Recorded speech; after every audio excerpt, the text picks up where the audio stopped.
мәдени тұрғыда мысалы би болса, өлең, да театр, там көп мәдени заттар. Мысалы мен қазір Ноғай деген халық бар, біздің енді бауырымыз, бірнеше подкастын көргем. Солардың проблемалары көп. Орыстың русификация негізі, бірақ қазір басқаша мен әлде қашан Ноғайды русификация жояды деп ойладым. Бірақ қазір қарасам, олардың фокусы басқаша, олардың фокусы исламизация. Бірақ сол исламизация өте қатты түрде. Мысалы айтады бізде мысалы пляски, танцы, би керек емес, тіпті анау өлеңдер керек емес, ол бәрі харам. Бізде тек анау ислам жолында бару керекпіз. Былай сақталамыз. Ол әрине амал жоқ жолдан. Өйткені бізде мысалы ұлттық проектіміз бар, қазақ ретінде. Біздің ұлттық мемлекетіміз бар. Сол үшін біз сондай бэкграунд бар артымызда. Енді ол ноғайларды түсінуге болады бір шетінен. Енді өйткені олар қазақтар сияқты саны 15 миллионға жеткен жоқ. Сондықтан олар тәуелсіз емес, сосын 100 мың ба, 150 мың ба, сондай. 100 мың ар жақ бер жағында. Тардай шашылған еще. Сосын олардың мықтыларын кәдімгі қуалап жүріп өлтірген, өте жауынгер халық болып, олар бертінге шейін беріспей соғысып келді ғой. Сосын ноғайлар қазақтарды арқа тұтады кәдімгідей бізден. Мен бірнеше ноғайды көрдім, қазақ тілін үйреніп алып, осы біз шығарып жатқан кітаптарды алып қазақша оқып ілесіп отыратындар. Олардың домбырасы, шатаспасам, қазір жасайтындар азайып кетті. Сосын барып амал жоқтан қазақтың домбырасын алады. Одан кейін түркі әндерінің фестивалі деген фестиваль өткенде Ноғайдан келгендерді қарасаң, тура біздің домбырамен шығады да, бірақ ана әуендердің бәрі ұмытылып қалған. Ешқандай бір әуен жоқ, деп монотонны бірдеңе, хакастар сияқты жаңағы бір монотонны немен адам шаршатып жібереді. Ал сондықтан олар керісінше бізден алуға тырысып жатыр. Ал енді колорит деген қазақтарда жетеді. Сұмдық бізде әлі игерілмей жатқан мына шик материал бар ма, шамадан тыс көп. Сондықтан да осы қазақтың дирижерлік өнерін зерттеумен айналысқан Мүслім Әмзе деген ғалым жігіт бар, қазір Қызылордада музыкальный колледждің директоры. Сонымен сөйлессең, сол айтады да, келген кезінде дейді, Брусиловскийлардың, Шаргородскийлердің Алматыға келген кезде Алматыдағы жағдай өте асфальт жоқ, ұры-қары көп, сондай замандар ғой енді жаңағыдай. Сонда да Алматыға келген кезінде Ленинградқа кеткісі келмей 20 жылдап, 30 жылдап, 40 жылдап Алматыда жүре беретін себебі дейді, ана колорит қой, өте бай мынандай бір самород алтында шашылып жатқан сияқты музыканттар қатты көрінеді ғой, бізге білінбейді ғой. Біз жүре береміз ғой, таптап мысалы өзің құлыңды өзің білмейсің. Әжем әңгімесі ма деп қойып мысалға. Ал олар келген кезде ана музыкаларды көріп таң қалған. Мынау не деген ен байлық. Себебі бұлар Европадағы музыканың бәрін түсіріп тастайды ғой оркестрге. Сен жаңа нәрсе ойлап табуың керексің. Ол проблема мысалға. Сен қолда музыка жазу деген бұрынғыдай сен Моцарт сияқты шығара алмайсың мысалға.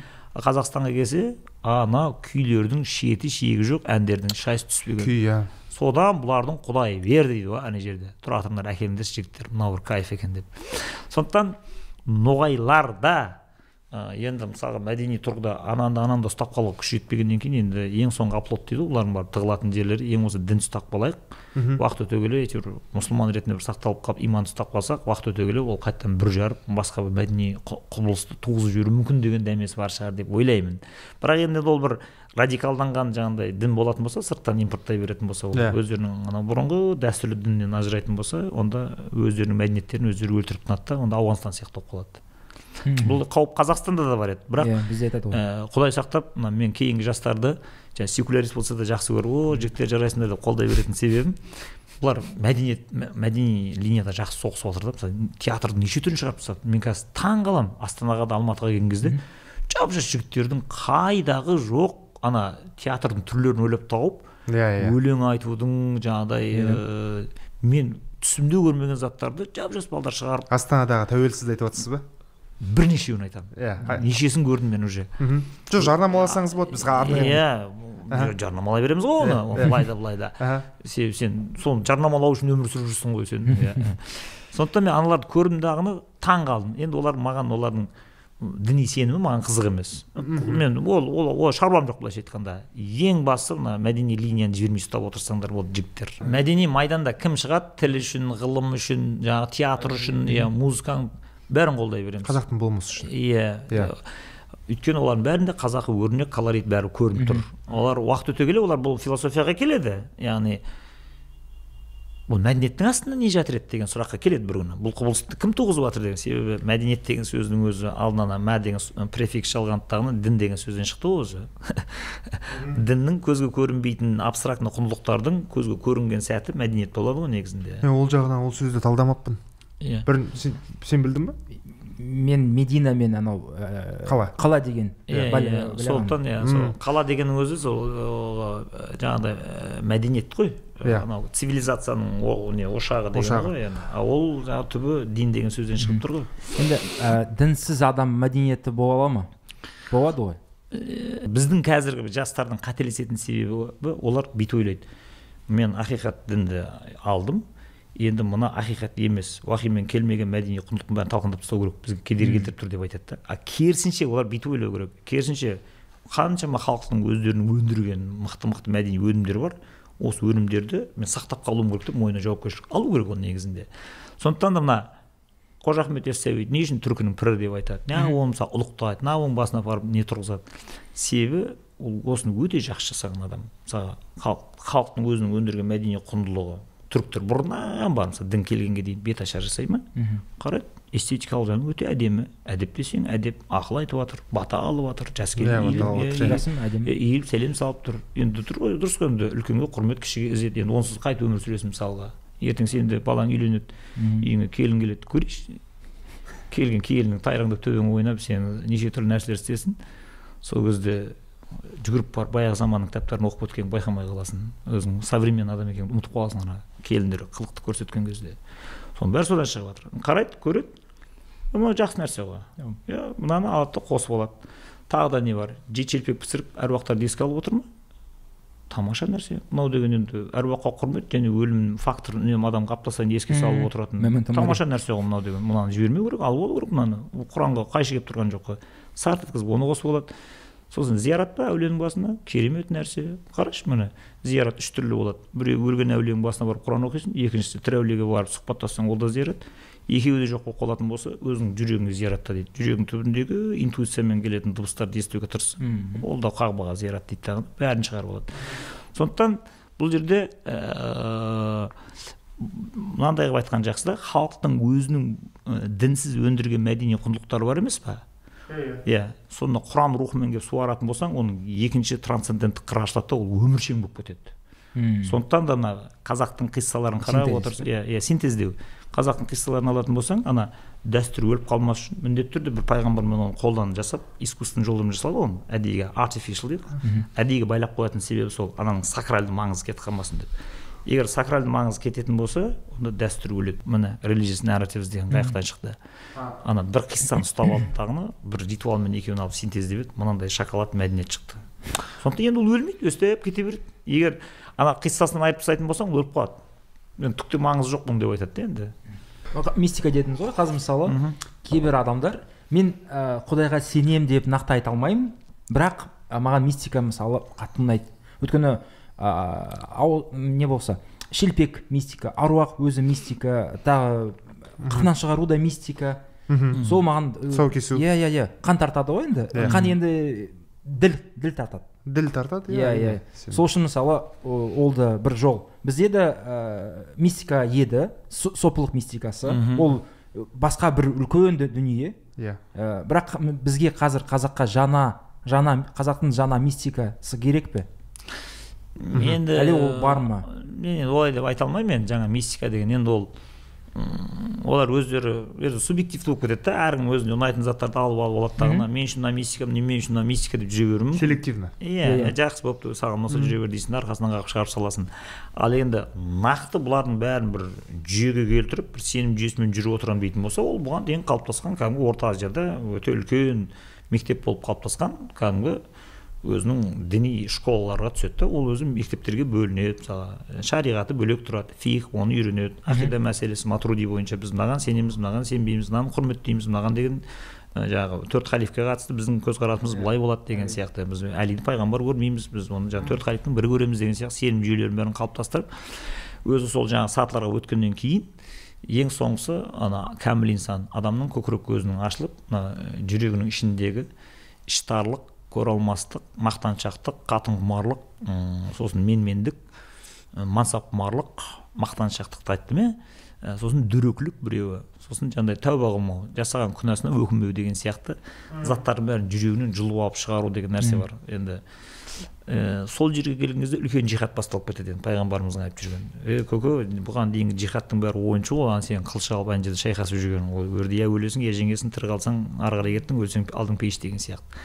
Ал енді міне бәрі тоқтады. Ал өзіңмен енді жұрт отырған жерде әдеппен сөйлей аласың ба, мақтаншақтыққа кіріп кете алмайсың ба, жасың 40-45-ке келген кезде жас сұлу келіншекті көрген кезде тоқал туралы ойлап шайқалмайсың ба, ішкі дүниең импульстарын қозбай ма, оны контрольда бақылап тырп еткізбей ұстап тұра аласың ба. Адамның мойнына тонна жауапкершілік жүктеліп кетеді. Ал соғысқа кірген кезде ақкөз тентек батырлардың да ана жерде ойнап кете береді, батыр болып шыға береді мысалы, ол кезде оңай. Ал енді бейбіт заманда өзіңді қалай бақылайсың енді. Сондықтан соғысқа кіріп ерлік көрсеткеннен гөрі бейбіт заманда өзіңді бақылап отыру деген 100 есе қиын болып кетеді мысалға. Сондықтан енді бұл жүйелердің бәрі жасалынған ғой бұрын енді. Сондықтан ол өзінің жүйесімен келсе, ол өзінің бұрынғы сол мистикалық ілімдеріне жалғанып ары қарай кете береді. Ал енді жаңағы селективный деп отыр ғой, оның одан ол психология шығады негізінде. Психология деген не? Дін несімен дін болып тұр? Дін өзінің шарттарымен дін болып тұр. Яғни саған дінді қабылдаймын, мен мұсылман болам дейтін болсаң, бопты енді осымен мұсылман екенсің ғой, жүре бер демейді саған. Көке тоқтай тұр, мұның шарттары бар. Мына нәрсені істейсің, мына нәрсені істемейсің. 5 парыз. Ол 5 парыз 5 жағындағысы ғой. Сен сөйлеу әдебі, жүру әдебі, тамақ ішу әдебі, ғұсыл құйыну әдебі деп кете береді оның ішінен бәлен бай заттар дейді. Ыдырап анаң ішінен. Сондықтан дейді, маған бір профессор түсіндіріп жатыр да, қызық дейді, мына адамдарды дейді. Келеді тағын дейді, мен мұсылман болып жүре беремін, бірақ шарттар ауыр екен, ораза ұстамаймын, андай мындай деп әңгіме айтады дейді. Сен дейді, шартсыз дейді, бір организацияға барып жұмысқа тұршы, көрейін мен сені дейді. Сен түкке тұрмайтын бір ИП-ға барып жұмысқа тұрсаң дейді, алдыңа контракт тастайды дейді, мына шарттарды орындайсың, мына заттарды орындамайсың. Компанияның ішкі сырын сыртқа шашпайсың, әлеуметтік желіге не болса соны жазбайсың, комментарий жазбайсың деген сияқты шарттар болады. Орындамасаң басқа шақырып алады да, құйрығынан бір тебеді сені ана жерден. Бұлан кешіріп қоярсыз, бұл адамның болмысын ашатын, адамның потенциалын шашатын, жүрек көзін ашатын, сенің осы дүниедегі ең үлкен миссияңды атқаруға көмектесетін, сен дін деген ең күрделі ғылыммен бетпе-бет келіп тұрсың, сен бұл жерде сағыз шайнап отырып сөйлесетін шамаң жоқ көке деп айтылады. Сондықтан мистикаға жаңағыдай өзіне ұнайтын бірдеңелерді алып алып, эзотерика сияқты ойнап жүретін адамдарды мен түсінемін. Олардың көбісі бұның жауапкершілігінен өлердей қорқады. Ал енді мен мистикамен, мен шаманизммен, мен увлекаться етемін дегеннің бір жақсы жері ол рахат та, ешкім сенен моральный императивтер талап етпейді. Ол былай нәрсе жігіттер, бұл жерде сендердің қателіктерің как будто бір сопылық деген исламнан бөлек басқа бір зат сияқты. Мына жақта парыз, мына жақта қандай деп отырғандарың. Ол бәрі монолит, бәрі бірге тұр. Сен ислам дегенде суфизм кіріп тұрады, суфизм деген кезде ислам кіріп тұрады. Бәрі бір сатымен қаланып тұр. Тасауф деп отырған. Оны тағы да мен айтып жүрсем мақұл да, оны 13-ші ма, 12-ші ма ғасырда кім Газали келді дағыны, оның даудың нүктесін қойып тастады. Бол, мына дауды тоқтатыңдар. Бұл суфи деп жүргендердің бәрі біздің мұсылмандар кәдімгі. Бірақ бұлардың арманы сендер сияқты отырып алып сөз қуаламайды ана жерде. Бүйтсе арам ба, бүйтсе харам ба, буквалистер. Бұтын бүйтіп жүрді, сол енді құдай қабыл қылды ма, қабыл қылмады ма деп айтысып, тартысып, кәләмшілер уже шектен шығып, философтар да жаңағыдай құдай өзінен үлкен бір зат жаратыла ма, болмаса түкке тұрмайтын мынандай сұрақтармен қоғамды жындығып жібереді. Мысалға, құдай өзі қашып шыға алмайтын түрме жарата ала ма деген сияқты. Неге мыжып отырады, жаратады, не керегі бар мысалға соның. Бұлар келеді айтады, қоғам сенің осы сұрағыңның жауап табылмағаннан азап шегіп жатқан жоқ дейді. Қарасай, сен біздің еркек азаматтардың жауапкершілігі арқаламағаннан болып жатыр оның бәрі. Ер азаматтардың жаңағыдай қатын құмарлығынан, ойын құмарлығынан нар ойнап жатыр мысалға. Сен тыймайсың ба аналардың бәрін? Қаншама рухани ауру мына жерде эпидемия сияқты тарап жатыр, сен мыжып отырсың ана жерде. Сондықтан бұл жігіттердің бәрі мына көкіректің ішіндегі кірді әбден аршып, жойып, көңілдің айнасын жарқыратуды талап қылып сол үшін отыр бұлар ана жерде. Сосын екіншісі, бұлар пайғамбар өзінің заманында уақи алып жатқан кезінде, күресте жүрген кезінде қандай сезімдерді бастан кешті. Бізде сол сезімдерді дәл айтпай болса да, хотя бір 20-30% бізде бастан кешейік те дейді дағыны. ана Құранның тексттерін оқыған кезінде соны көп қайталап оқи беріп тура сол жағы бір уахи түсіп жатқан сәттегі бір Құдай сөйлеп жатқан сияқты бір сезімді бастан кешетін сезімдерге дейін кіре береді бұлар. Сосын көкіректің көзі ашылған кезінде шынымен де мына көзге көрініп тұрған реалдағы әлемнің ар жағынан перде түріліп кетіп басқа бір екінші бір реал көріну керек. Соны көрейік те енді өмір бақи жүре береміз бе, жүрек көзіміз соқыр болып деп бұлар соны талап қылып тұр. Сондықтан болды, бұл дауды тоқтатыңдар, бәрі біріксін дейді. Сондықтан Қазақстанда да соған жайлап келе жатыр. Мысалға басында бәрі жаңағы шариғаттың заңдарын қатаң бақылауға алды ғой. Мысалы ойбай хиджаб кимесе болмайды, ойбай ораза ұстамаса мұсылман емес, 5 уақыт намаз оқи ма. 2000 жылдан 2021-ге дейінгі журналистердің сол кездегі сұрақтарын көрсең шошисың. Кез келген адам студияға отырғызып қойды, сіз 5 уақыт намаз оқисыз ба деп өстіп сұрайтын болған. Бұл өте әдепсіз сұрақ. Сондай болды ма? Ойбай, сол замандардағы журналдар бар, газеттер барып шұқылашы сен. Толып кетті ананың бәрі. Адам ұялып кетеді анадан. Жаңағы суфиде отырған адамдарының бәрі шариғаттан бастап тақуалықтың бәрін үйрен 5 уақыт намазымен бәрі соған барады ана жерге. Бірақ барғаннан кейін енді сізде бір даналық көріне ме? Ғайыптан суырып сөйлей аласың ба? Мына дауды ситуацияға қарай шеше аласың ба? Сосын алдыңа жылап еңіреп келген адамдарды сөздің құдіретімен емдеп проблемасын шешіп жібере аласың ба? Бұл талап саған солай қойылады. Сондықтан бір шетінен жаңа билер институты деген де соның бір бөлшегі сияқты нәрсе ғой. Ана ғайыптан хабар алып тұратын қасиеті болу керек, ана үнемі сақтанып тұрады. Сондықтан менің өзімде ондай проблема жоқ та. Мысалға суфи бөлек, молда бөлек деген бәрі бір зат, бір ненің жаңағыдай көлік бір кеменің үстінде отырған адамдар ғой. Бірақ әртүрлі энгл дейсіз ғой. Бір зат сатымен келе жатыр. Мына жерге барамыз, сосын мына жерге барамыз, сосын үйренеміз деген сияқты. Мысалы Бекет ата басына бару, ширк, Қожа Ахмет Яссауиге барған ширк дейтін пікірді мен жиі көремін. Иә, Бекет. Біздер енді батыстың адам ретінде біздер енді Бекет атаға баратынбыз. Мысалы бізге айтатын бала кезде Бекет атаға сен Ақтауға барып теңізге түсіп келіп, ар жағынан Бекетке барып келемін ғой дейтіндей болмау керек. Сен Атыраудан шығасың, Бекетке тіке барасың, тіке келесің. Ақтаудан сосын бөлек бара ғой дейді. Бізге солай үйреткен бала кезден. Өте жақсы үйреткен, кім үйретсе де. Бар ғой адамдар үйретеді. Бірақ та қазір мен сосын барып жоғарғы класста жүргенде адамдар сұрақ қоя бастады маған, жоғарғы класста сен басын жасай ма дегендей, сен үлкен күнә жасап жатсың жомарт дегендей маған ақыл үйрететін. Енді әр жерде, Қазақстанда әр жерде пірлер деген әулиелер көп. Иә, толып жатыр. Иә, зираттар көп. Әр облысында, әр өңірде бар. Мен былай ойлайтынмын. Мен де дұрыс емес шығар. Мен біреуге жаман қиянат істеп жатырмын ба бұл іс әрекетіммен? Менше жоқ. Мен жақсы пиғылмен барам. Сол жерде де Алланы аталады. Сол жерде де мен сол бір амандық тілеп, денсаулық тілеп, жанұямызға, отбасымыз сондай жақсы пейілмен барам. Одан біреу бір не көріп қалмайтын шығар деп зиян деп түсіндіретін, бірақ енді агрессия. Мен бұны түсініп отырмын енді. Бұл ана салафизм, ваххабизмнің Қазақстанға жаңағыдай жүйелі түрде ақша салып тұрып, солардың бұлбұлдарын кәдімгідей әр жерден тоқтатпай қаптатып сайратқан кезінде тараған вирус қой енді. Әйтпесе сол шариғатта да, сүндетте де ешқандай соның бір несі жоқ. Мысалға пайғамбардың да өзін қарап отыратын болсаң, өзінің жанында соғыста өлген жолдастардың басына арнайы зиярат етіп барып Құран оқып кетейік деп Құран оқып отырады. Мысалға өте қызық оқиға бар да, мысалы осы жерде. Мына Карен Армстронг жазады жаңағыда Muhammad the Prophet of our time бе, сол кітабы бар ғой, орысшасы да бар. Сонда айтады, ана Мединаға алғаш көшіп келген кезде атын ұмытып қалдым, пәленше деген болды дейді, Мединаның жігіті ғой енді. Сол жаңағы менің үйіме түсті енді. Ана жағдайы жоқ, пайғамбар арба ашып келе жатыр жаңағы кім, Әбу Бәкір екеуі. Содан кейін үйіне түсіріп жағдайын жасап жүгіріп жүр дейді ана жерден. Сосын дейді, енді ол адамның нафсы, менмендігі, мақтан сүйгіштігі деген сондай нәрсе ғой. Жаңағы бірінші келген кезде үйіне түсіріп абырой сол жинап алғаннан кейін үнемі сол жаңағы басқарып, билеп, төстеп тұру керек сияқты болып қалады ана жерден. Сосын жаңағы Мұхаммед, сен баяғыда арба ашып келген кезде білесің бе, мен үйіме түсіп едің ғой, мен едім ғой сені үйіме қондырып паналатқан. Сондықтан енді сен менен кейін сөйлейсің деген сияқты анау не болды дейді анада. Үнемі жаңағыдай қарсы шығып пікірлерін айтып сөйтіп. Ал күннен күнге пайғамбардың абыройы өсіп бара жатыр. Ана ауыр тиеді адамға мысалға. Эго. Кімсің пәленше болып отырған адам енді айландырған бір айдың ішінде күні кеше арба ашып барар жер басар тауы жоқ болған келген қонағы айландырған 2 айдың ішінде авторитет болып отыр мысалға. Соған дейді, анау дейді, әртүрлі қитұрқы сұрақтар қойып не ойнайды. Соны дейді, пайғамбар дипломатиясымен, көркем мінез-құлықпен ананы дейді конфликтке келген жоқ дейді, есебін тауып шығып кетіп отыр дейді. Кейін ол бәле бүлдірді бәрін дейді. Қандай дегеніңізде Ухуд соғысы болатын кезінде сыртқа шығып шайқасайық деп 1000 адамды алып шығады ғой, барып сап тұрған кезінде өзінің 300 адамын алды да біз қаланың ішінде соқсамыз, сыртта соғысу бізге тиімсіз деп бұрылып кетіп қалады ана жерде. Соны бәленбай адам өледі, бұлар жаңағыдай, ол жылайды, сықтайды, әй Мұхаммед сен кесірінен менің балам өлді деп әңгіме жүреді енді ана жерде, өзінің тісі сынып жатыр ана жерден. Соны келгеннен кейін жаңағы мұнафықтарға қатысты айыптайтын аяттар түсті дейді.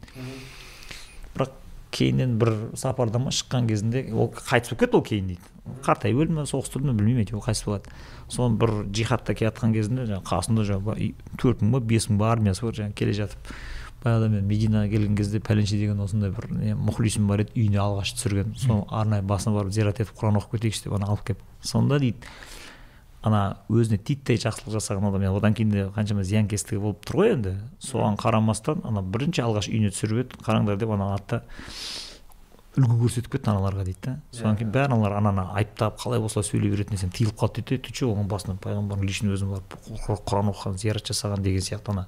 Сондай адамдардың өзіне статус беріп кетеді дейді, өліп қалса да дейді. Одан кейін пайғамбар өзі арнайы барып соғып Құран оқып кеткен адам туралы аузыңа не келсе соны айта алмайсың. Күшің жетпейді, айтады ғой, неге айтып отырсың сен деп. Сондай ана қоғамды аздыратын, тоздыратын, бос әңгіме, бос сөз, біреу жамандайтын линиялардың бәрін жауып тастайды дейді. Бұл нашар адамға жасалынғаны, сапасыз адамға жасалынған құрмет. Енді бүкіл Маңғыстау түбегін, ананшама жерді қорғап, ананшама адамдарға рухани, мәдени, тарихи дем беріп, күш беріп, жаңағы адай қазақ қысылғанда бекет дейді, бекетте айтқандарын екі етпейді деп отырған, қаншама әдеби культураны ұстап отырған әулиеге құрмет етіп, арнайы барып, зиярат етіп, басында отырып, тағзым етіп, Құран оқып, Аллаға дуаң жолдап шығып кету деген ол керемет дәстүр, тамаша мәдениет. Мүмкін сен тарихыңмен байланыстырып тұрады, тылсыммен байланыстырып тұрады. Сосын саған үнемі бұл өлім факторын есіңе салып тұрады. Сонда қазіргі ғалымдардың айтатын себебі біреуісі ғой, жаңағыдай адамның ішіндегі қаралық, адамның ішіндегі зұлымдық дейсің ба, evil, не? Соның бәрі лықсып тасып қай кезде сыртқа шығады дейді. Өзінің дейді түбір өлетін жаратылыс екенін ұмытып қалған кезде шығады дейді. Сондықтан үнемі ана түбі бір өзі сөйтіп өліп топырақ болып молаға айналатын есіне салып отырыңдар дейді. Сондықтан бұл жерде жаңағы барған кезінде анаған табынып кетті, ана өтірікті. Мысалға мен миллион рет зиярат жасап, бәленбай әулиенің басынан Құран оқыдым. Мен өзімнен мысалға барып сол кезде бір пұтқа табынып отқан адам сияқты өзімді көрмеймін да мысалға. Келдік, отырдық, Құран оқыдық. Осында осы жерде қабірдің астында жатқан өзінің сүйікті құлың пәленшеге жаңағыдай рухына арнап осында Құран оқыдық, жатқан жері жайлы болсын, алды жарық болсын, сүйген құлдардың қатарынан қиялы дұғамызды қабыл алып бетін сипайсың, шығасың, кете бересің, болды. Ешқандай мәселе көріп тұрған жоқпын. Сондықтан бұл жерде қазіргі осындай қус кеуде болып қалудан сақтану керек та, осындай құндылықтарды бала кезден сіңіріп алған жақсы. Өзіңнің қорғаныс линияңды құрып қойып тұруың керексің. Енді сырттан келген кім ләкілді біреу бірдеңе айтса, ішіңе оның бәрін өткізе беретін болсаң, бітті шаруаң сен. Әдебиетіңнен, тарихыңнан, руханиятыңнан түгел. Онда құл болып бітті жүресің, солардың айтқан салпаңдап істеп. Былайша айтқанда бізде қазір даулар көп. Мысалы, кейбір адамдар